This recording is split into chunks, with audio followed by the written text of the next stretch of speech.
right, it is time now for our bloggers to weigh in on this discussion. We have got Gina Cooper, Vanessa Van Patterson, Fausta Wirtz, and Aaron Caro joining us live via webcam. Greetings to all of you. Hello. Thank you. Hi, thanks for having us. So we have a very interesting situation here in that it was actually a childhood friend of Savannah who essentially tattled on her former friend, saying that Savannah had given her this ibuprofen.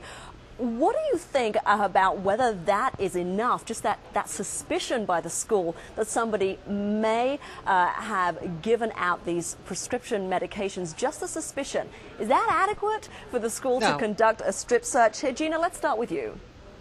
Well, you know, I come at this from the perspective of being a former teacher, so I completely understand the need to give school administrators the authority they need to protect students and to create a safe learning environment.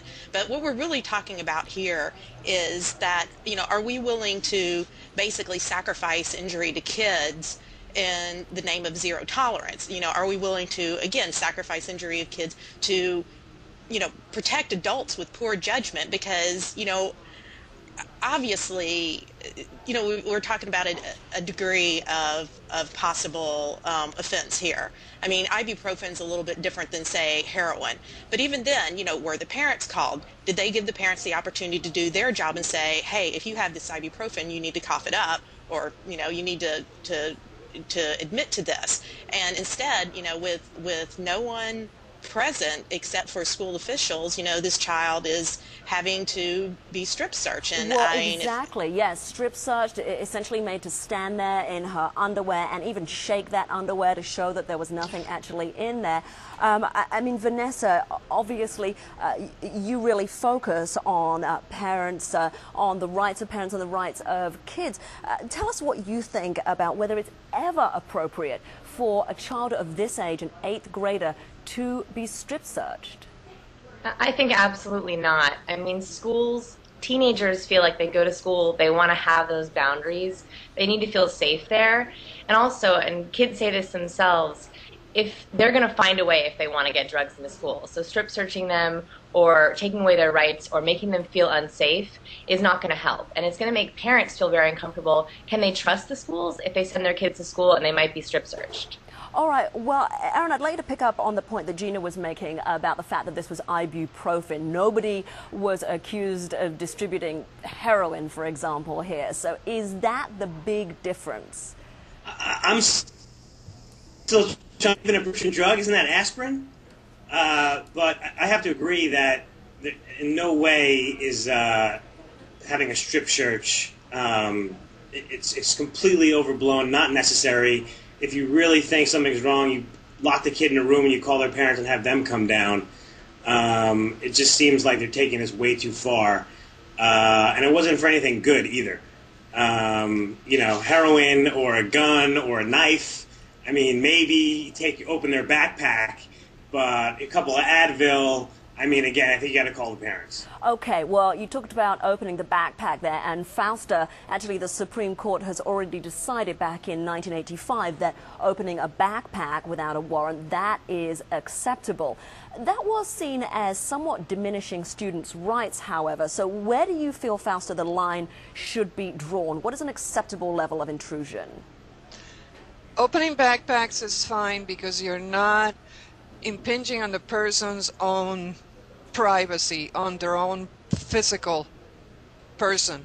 As a mother of a high school junior, if my child were to be searched in his person, such as any kind of strip search like this girl had to endure, I would insist on being there myself and probably in the presence of an attorney too, but I would not justify a strip search of my child for any reason without my being there to be able to be his advocate or, for that matter, his parent.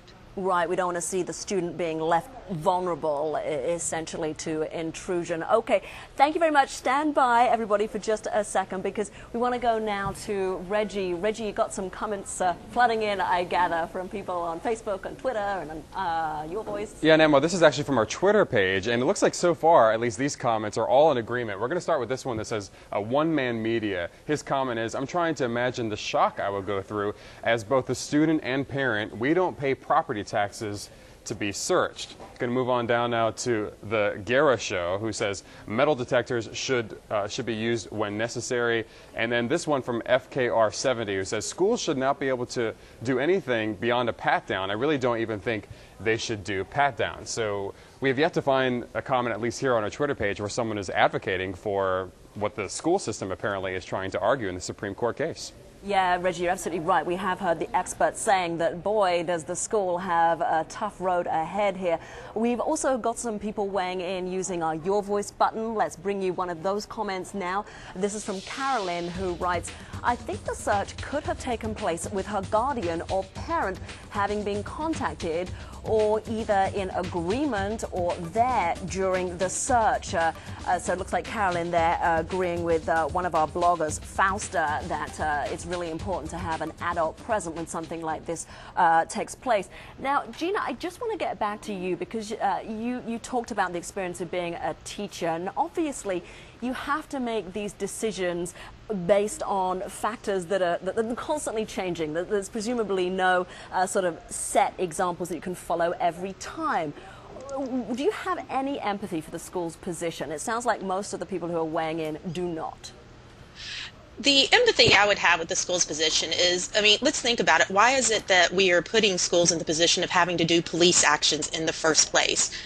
You know, granted, ibuprofen is not something that's against the law, so it's even something beyond that. But it seems to me that more and more we're putting responsibilities on schools that are way beyond what their primary purpose is, which is to educate children.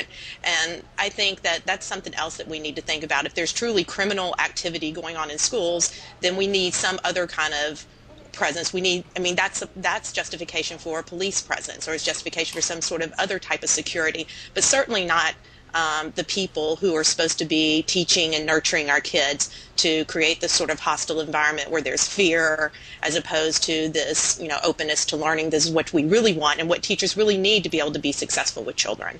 Right. I mean, the school does put forward the argument that there were real problems with drugs at the facility. I don't know whether any of you think that that makes any difference, that the school was essentially being put in a very hard position here of wanting to protect the students and taking radical measures to do so. Fausta, perhaps you want to weigh in on that.